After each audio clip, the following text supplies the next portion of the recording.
పట్టణానికి చెందిన helping soldiers సంస్థ ఆధ్వర్యంలో అనాథ మృతదేహానికి అంత్యక్రియలు జరిపించారు. తెనాలి చావాస్ గ్రాండ్ పరిసర ప్రాంతాల్లో గుర్తు తెలియని వృద్ధుడు మృతి చెందాడు. తమకు వచ్చిన సమాచారంతో 3 టౌన్ పోలీసులు ఆ మృతదేహాన్ని స్థానిక జిల్లా ప్రభుత్వ వైద్యశాల శవాగారంలో భద్రపరిచారు. 8 రోజులవుతున్న మృతదేహానికి సంబంధించి ఎవరూ రాలేదు. దీంతో 3 టౌన్ పోలీసులు వినతితో హెల్పింగ్ సోల్జర్స్ సంస్థ బాధ్యులు చనిపోయిన వ్యక్తి అనాథ కాదు, మా ఆత్మ బంధువుగా బాధ్యత తీసుకున్నారు. దాతల సహకారంతో అంత్యక్రియలు నిర్వహించినట్లు సంస్థ ప్రతినిధి షేక్ ఇనయతుల్లా తెలిపారు. ఈ కార్యక్రమంలో జాస్తి మోహన్ రావు, కాజు మొహిద్దీన్, బాజీ, యూసఫ్, సందీప్ తదితరులు సభ్యులు పాల్గొన్నారు. గుంటూరు జిల్లా తెనాలి చావాస్ గ్రాండ్ మండపం దగ్గర ఎవరో గుర్తు తెలియని ఒక వ్యక్తి చనిపోయారు.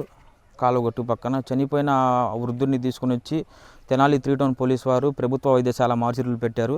ఇప్పటి వరకు చనిపోయి 8 రోజులు అవుతున్నా చనిపోయిన వ్యక్తి గురించి ఇప్పుడు దాకా ఎవరూ రాలేదు. పోలీసు వారు కేసు నమోదు చేశారు, దర్యాప్తు చేశారు. ఇప్పుడు దాకా ఎవరూ రాలేందువలన ఈరోజు మీరు అంత్యక్రియలు నిర్వహించండి అని డెడ్ బాడీని మనకు హ్యాండ్ ఓవర్ చేశారు. చనిపోయిన వ్యక్తి అనాథ కాదు, మా ఆత్మ బంధువు అని మేము బాధ్యత తీసుకొని దాతలందరి సహాయ సహకారంతో ఈరోజు అతని మత సాంప్రదాయం ప్రకారం అంత్యక్రియలు నిర్వహించడం జరిగింది. ఈ కార్యక్రమం కాకుండా మేము చేస్తున్న ప్రతి సేవా కార్యక్రమానికి సహాయ సహకారాలు అందిస్తున్న దాతలందరికీ హెల్పింగ్ సోల్జర్స్ స్వచ్ఛంద సేవా సంస్థ నుంచి హృదయపూర్వక ధన్యవాదాలు తెలియజేస్తున్నాము. రాబోయే రోజుల్లో ఆ దేవుని చల్లని ఆశీస్సులతో పేదవారందరి దీవెనలతో మరెన్నో గొప్ప గొప్ప సేవా కార్యక్రమాలు నిర్వహిస్తాం. ఈ రోజున గుంటూరు జిల్లా తెనాలి గవర్నమెంట్ హాస్పిటల్ సమీపంలో చావాస్ కళ్యాణ మండపం దగ్గరలో ఒక అనాథ వృద్ధుడు 8 రోజుల క్రితం గతించారు.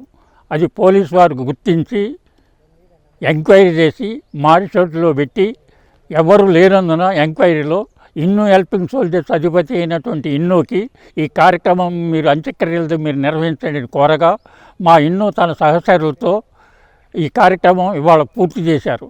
కనుక దాతలు ఈ కార్యక్రమం సహకరించిన దాతలందరికీ కూడా మా హెల్పింగ్ సోల్జర్స్ తరఫున ధన్యవాదాలు తెలుపుతున్నాను.